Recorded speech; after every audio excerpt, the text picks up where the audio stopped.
कसरत कुर्सी की सिर्फ मृदुभाषी न्यूज पर। साहब राम राम, बहुत बहुत राम राम, सबको सलाम।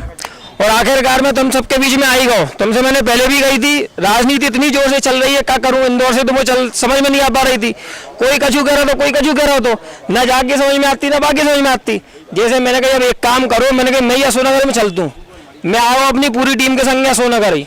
अब मैं तुमसे बीजेपी वाले से मिला दूंगा, तुम्हें कांग्रेस वाले से मिला दूंगा, अपन सबकी समझ लेते कौन का कहता है। आओ सबसे पहले अपन देखते हैं। तो कांग्रेस तो बोल रही, कांग्रेस को कहोगे भैया कि तुम बिकाऊ वर्सेस टिकाऊ मत चलाओ।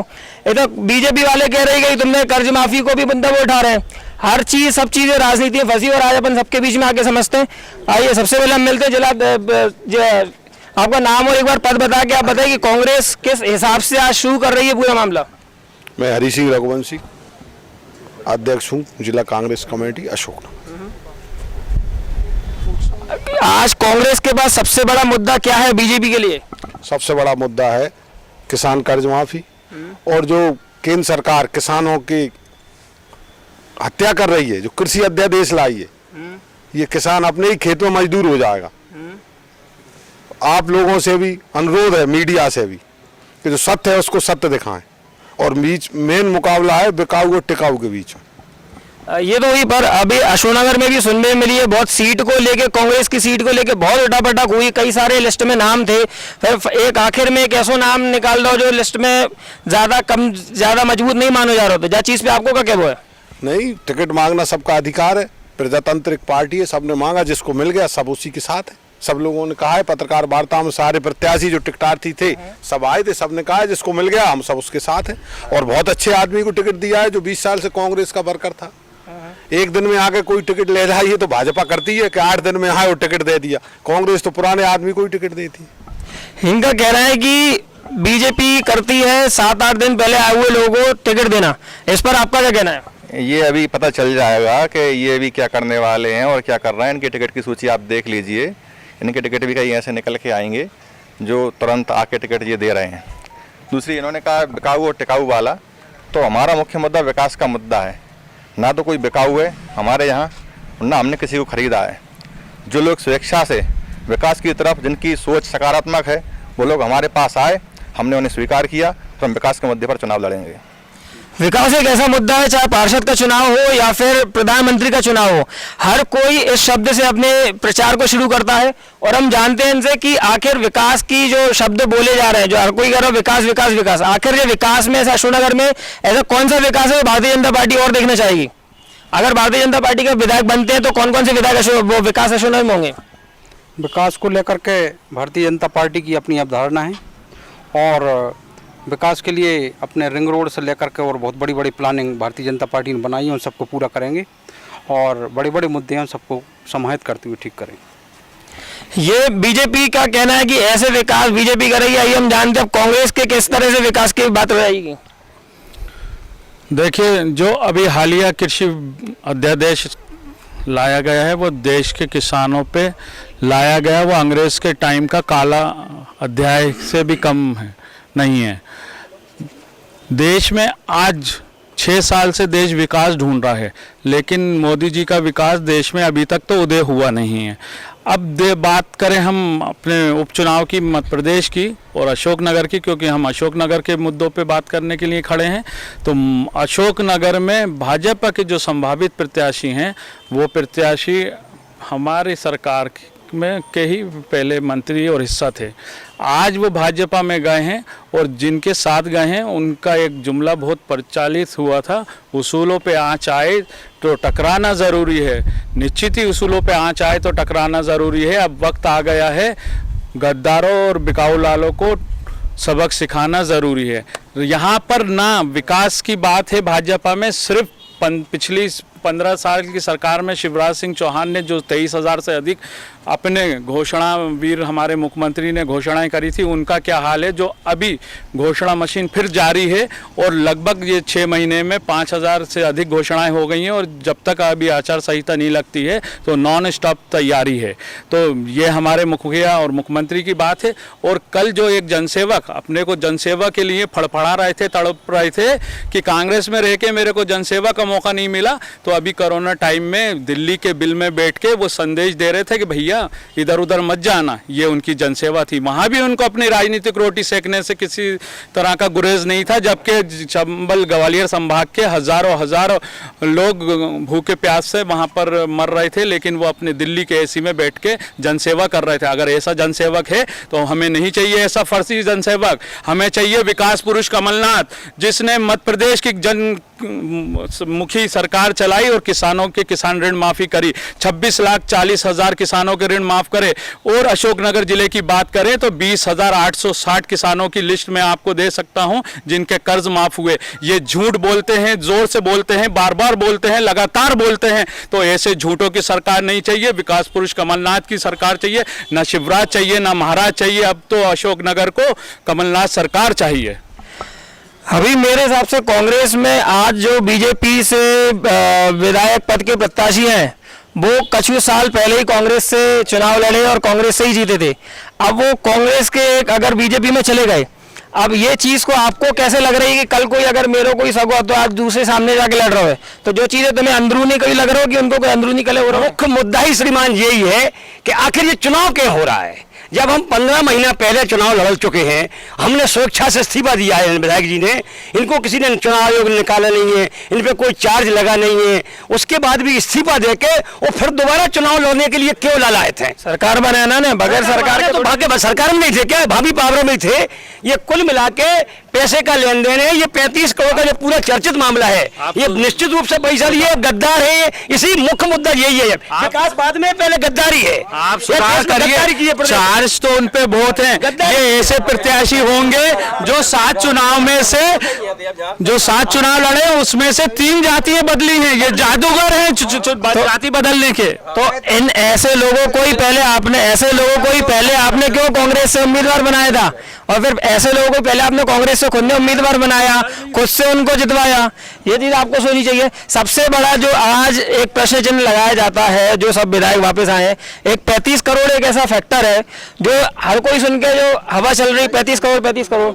तो सबसे पहले मैं जानना चाहूंगा कि आखिर ये 35 करोड़ को क्या मामला है? कांग्रेस को बताने के लिए कुछ भी नहीं है, और किसी को एक सुनो 2 मिनट किसी को एक फूटी कौड़ी भी नहीं मिली, और कहीं कोई प्रमाण नहीं है। ये आपका सिगुफा है, एक सिगुफा छोड़ा गया है, और सिगुफा के अलावा और कुछ भी नहीं है। यहाँ नेता भी परेशान हो गए थे और जनता भी परेशान हो गई थी। नेता इतना परेशान हो गया था कि नेता को मैदान छोड़ के आना पड़ा। जनता इतनी परेशान हो गई थी कि जनता ने मैदान छोड़ा दिया, और जिसे सड़कों पर उतारा था कि आप सड़कों पर उतार जाइए। सड़क पहले हमारी बात सुनिए, पर हम आपकी बात सुने, हम आपकी बात बड़ी शालीनता सुने। सबको सुनना पड़ेगा। उन्होंने महाराज से बोला कि हम आपको सड़कों पर उतर कर बात कीजिए, और उन्होंने सरकार को नीचे कर दिया, सड़कों पर उतार कर नीचे कर दिया। वो रोड सरकार पर है, वो सरकार को रोड पे आ गई है, क्योंकि जनता को धोखा दिया और नेता को भी धोखा दिया, इसलिए ये दुर्गति हुई है। और विकास की यदि बात करें तो इतना विकास भारतीय जनता पार्टी ने दिया है। बहुत जल्दी मैं आपको बहुत जल्दी छोटे में महाराज जिस मुद्दे पे सड़क पे आए थे अतिथि शिक्षकों के नाम पे, अभी ग्वालियर के हाल के दौरे में अतिथि शिक्षकों से कागज लेने की जहमत नहीं उठाई। वो अतिथि शिक्षकों का दर्द नहीं था, किसानों का दर्द नहीं था, उनके ट्रांसफर पोस्टिंग और पर्दे के पीछे से जो अनैतिक कार्य कमलनाथ जी से कराना चाह रहे थे उससे मना करा, तो वो सड़क पे नहीं, वो सौदेबाजी करने बेंगलोर चले गए। भाजपा की गोद में बैठ के उन्होंने जनमत को बेचने का काम करा। देखिए 2 मिनट कहा था, सिंधिया जी ने तो कहा था कि जो मुद्दा किसानों का था पहले कर्जा माफ करो, लेकिन श्रीमान सिंधिया जी की बात नहीं मानी गई और सोनार जज्जी भाई साहब की बात नहीं मानी गई। कमलनाथ की बंटाढार सरकार सिर्फ और सिर्फ ट्रांसफर उद्योग में व्यस्त थी और पैसे कमाने में व्यस्त थी, इसीलिए वह सरकार सड़क पे आई है। दोनों का मेन मुद्दा देखिए, 2 मिनट देखो, कृषि प्रधान देश है।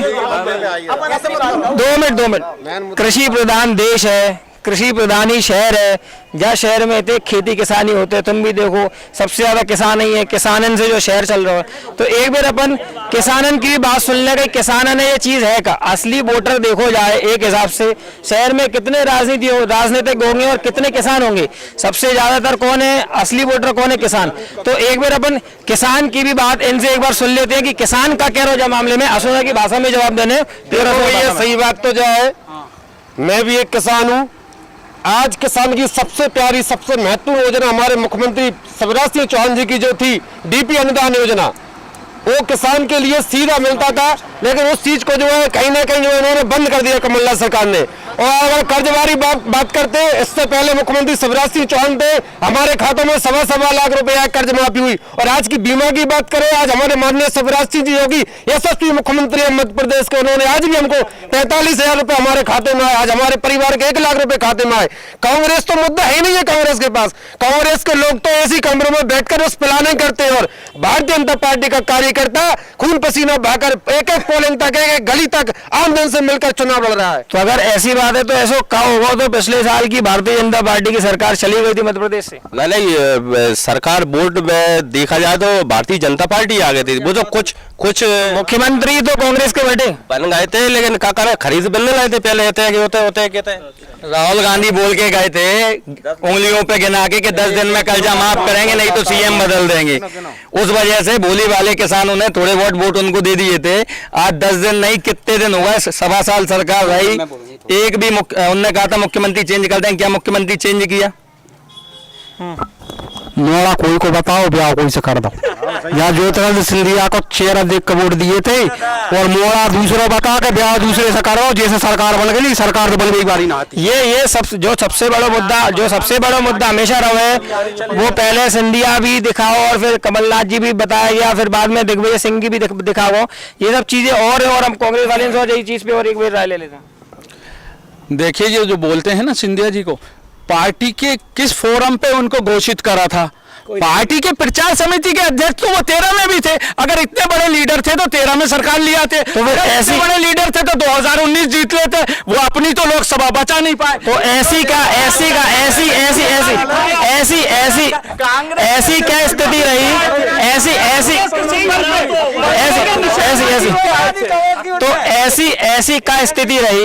क्या स्थिति रही। अगर बोलते हैं सिंधिया जी को समाज सेवा करने, सिंधिया जी समाज सेवा करने, तो ऐसी कौन सी स्थिति आ गई कि उन्हें इस्तीफा देके दूसरी विपक्ष पार्टी ज्वाइन करने पड़ी?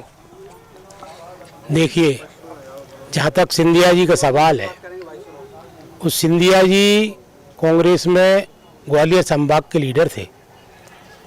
चूंकि कई चीज़ें ऐसी हुई कि सिंधिया जी ने कांग्रेस सरकार में जो उनको सम्मान मिला, इतना सम्मान उनको मिला कि वो उस सम्मान को सहन नहीं कर पाए। चूंकि उस सम्मान को सहन न करने की वजह से सिंधिया जी ने पार्टी छोड़ी। कांग्रेस पार्टी आज भी सिंधिया जी को सम्मान करते हैं। सिंधिया जी को कांग्रेस में जितना सम्मान मिला था वो कभी बीजेपी में नहीं मिल सकता। और एक बात और सुनिए, जहाँ तक आज शिवराज सिंह जी और सिंधिया जी 2 जगह कल उन्होंने यहाँ आम सभाएं की, लेकिन जनता मर रही है। उनने कोविड-19 पर कोई बात नहीं की, जनता मर रही है।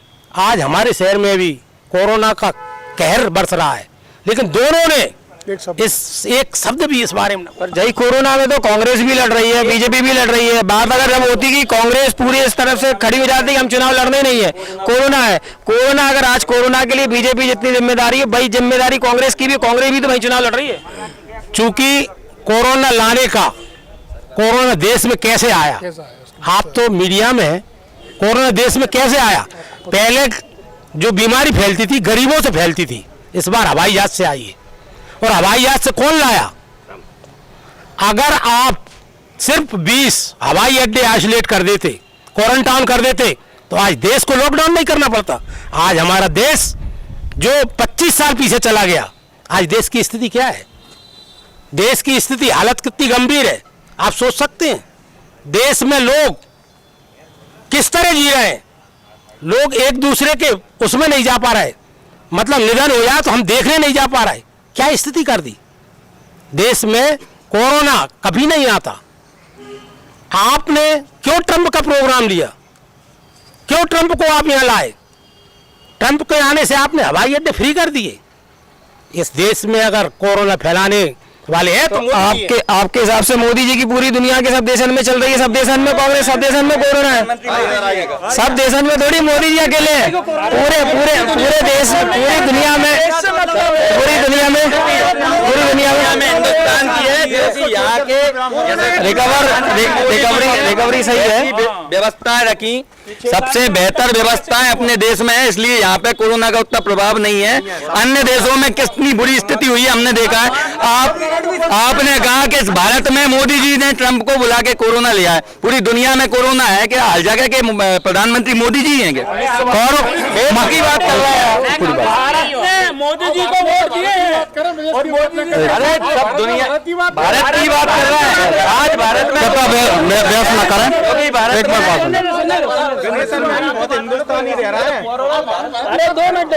कोरोना मध्य प्रदेश में कोरोना जो आया है कमलनाथ जी की देन है। क्या वो समय वो मशगूल थे, सरकार बचागुल थे। देश में जब जुलाई में पहला कोरोना आया, प्रदेश में जब पहला कोरोना आया तब वो मशगूल थे राजस्थान और बेंगलोर अपनी सरकार बचाने को। देखो 2 मिनट मैं तो मेरे भाजपा के साथियों से एक बात कहना चाहता हूँ कि भाजपा के पास तो कुछ है ही नहीं है। सांसद है पुराना हमारा साथी, मंत्री है हमारा साथी, अभी विधायक बन रहा है हमारा बगोरी में। तो आपका काम तो दरी फर्श बिछाने का है, तो दरी फर्श बिछाओ।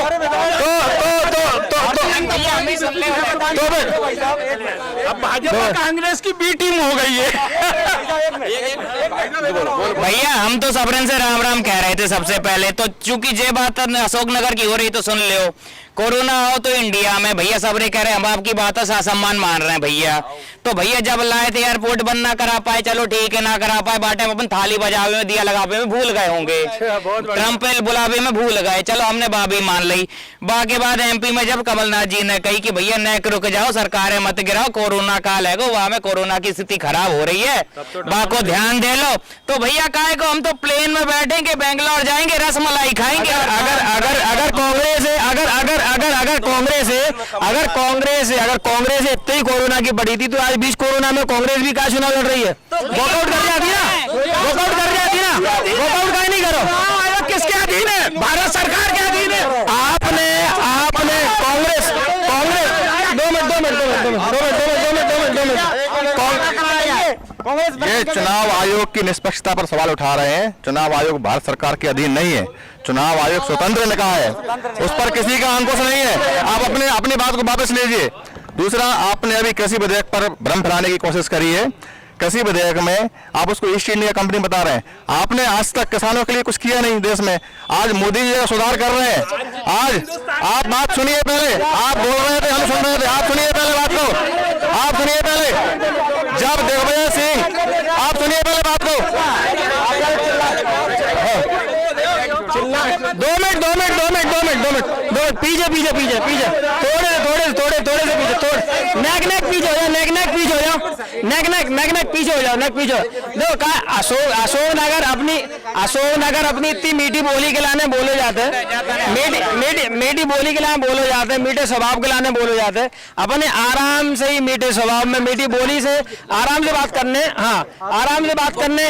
जब तक की कसम मीठो बोले अपन, जब तक अपन मीठो बोलेंगे, मीठो सुनने। ये जो अभी कृषि के बारे में बात कर रहे थे, तो जब केंद्र में मनमोहन सिंह की सरकार थी तो 72,000 करोड़ का कर्जा माफ किया, और आज भी 11,646 करोड़ का कर्जा माफ किया है प्रदेश के अंदर। अगर नहीं किया तो खजाने का पैसा कहाँ गया? शिवराज सिंह जी, नरोत्तम मिश्रा, कमल पटेल, तीनों झूठ बोल रहे हैं। आप मुझे बताइए, अगर नहीं किया तो कमलनाथ को जेल में डालो ना, कहाँ गया खजाने का पैसा? 11,640 करोड़ रुपया कहाँ गया? इनका कहना है ये कह रहे हैं कि भैया इनने मनमोहन सरकार ने भी किसानी की तो फायदा दो और 72,000 करोड़ को फायदा दो, और अब आके इनने कमलनाथ ने भी इतनी किसान माफी की करी, जब बीजेपी को क्या देखो मेरी बात सुनो, ऐसा है कि हम लोग जब मनमोहन सिंह जी प्रधानमंत्री जी जब भी हम जिंदे थे और आज भी आएंगे, तो खेती जब भी है तो आज भी हमरो तो आए अपना कौन को इनको चाहे होगा लिस्ट मंगवा लो आराम से, किसी को माफ हुआ है किसी किसान का माफ नहीं हुआ। ये जो अभी बात कर रहे थे किसानों के हित में, अगर सबसे बड़ा निर्णय किसी ने लिया है तो अटल बिहारी वाजपेयी जी की सरकार ने लिया था, किसान क्रेडिट कार्ड शुरू करके। आज किसान क्रेडिट कार्ड से करोड़ों किसान खुशहाल हो रहे हैं।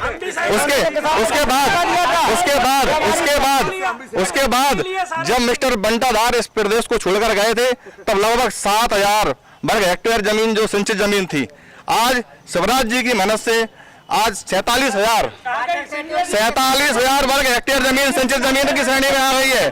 मोदी जी ने 6,000 रुपए किसानों के लिए सम्मान निधि की घोषणा करी है, और उसमें 6,000 में 4,000 रुपए हमारे शिवराज जी ने जोड़ के 10,000 रुपए आज वार्षिक रूप से किसानों को मिलेंगे। किसानों के लिए हमारी सरकार केंद्र की हो चाहे प्रदेश की सरकार हो, हमेशा किसानों के हित में खड़ी है। और बताओ सबके खाते में 6,000 ये मिस्टर गद्दार पार्टी, ये तो थी जो अति अशोकनगर की राजनीति आपने देखी जा। राजनीति में पहले कह रहा हूँ तुमसे, इंदौर में ही मैंने कही थी, राजनीति ऐसी चलत रहते हैं और होएगी। सबसे बड़ी बात है कोरोना चल रहा है, घर में रहो, जितनी जरूरत है उतनी बाहर रहो, और हमारी चैनल जरूर मृदुभाषी देखते रहो। बाकी की ऐसी तमाम बड़ी बड़ी खबरें और ऐसी मुद्दा पे हम तुम्हारे संग बने रहेंगे, जब तक देखते रहो मृदुभाषी न्यूज। कसरत कुर्सी की सिर्फ मृदुभाषी न्यूज पर।